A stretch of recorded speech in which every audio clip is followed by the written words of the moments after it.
कभी सोचा है कि हमारे आसपास सब जिंदा है, पेड़, जानवर, इंसान, लेकिन सबसे बड़ा सवाल यह है कि पृथ्वी पर पहला जीवन आया कहां से। और सच बताऊं तो साइंस भी आज तक इसका जवाब नहीं दे पाई है। आप सबने ये सवाल तो जरूर सुना होगा कि पहले अंडा आया या मुर्गी। अगर मुर्गी पहले आई तो किस अंडे से आई, और अगर अंडा पहले आया तो किस मुर्गी से आया। अब साइंस भी यही सवाल पूछ रही है। लाइफ दो चीजों से बनती है, डीएनए और प्रोटीन। डीएनए बिना प्रोटीन के काम नहीं कर सकता और बिना प्रोटीन के डीएनए बन नहीं सकता। मतलब जीवन की शुरुआत का पहला कदम ठीक उसी प्रकार से पजलिंग है जैसे मुर्गी और अंडा। वैज्ञानिक मानते हैं कि शुरुआत में सिर्फ आरएनए नाम का मॉलिक्यूल था। ये आरएनए अजीब चीज है। ये खुद इंफॉर्मेशन रख सकता है जैसे डीएनए रखता है। ये खुद रिएक्शन कर सकता है जैसे प्रोटीन करता है। यानी कि आरएनए पहला लाइफ का अंडा था और बाद में डीएनए और प्रोटीन मुर्गी की तरह आए।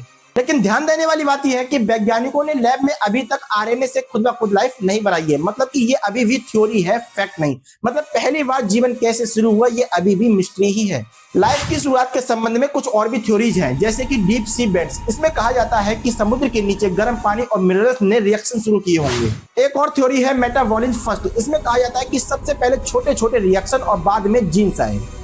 एक और थ्योरी है जिसमें कहा जाता है कि लाइफ के बिल्डिंग ब्लॉक्स कहीं दूर से आए हैं, लेकिन किसी ने भी लाइफ को स्टार्ट से बनाकर नहीं दिखाया है। तो दोस्तों, आज हम ये तो जानते हैं कि जीवन कैसे चलता है, लेकिन ये नहीं जानते कि पहला जीवन आया कैसे। अगर आप ये पूछो कि पहले अंडा आया या मुर्गी, तो शायद पहला अंडा आरएनए ही था।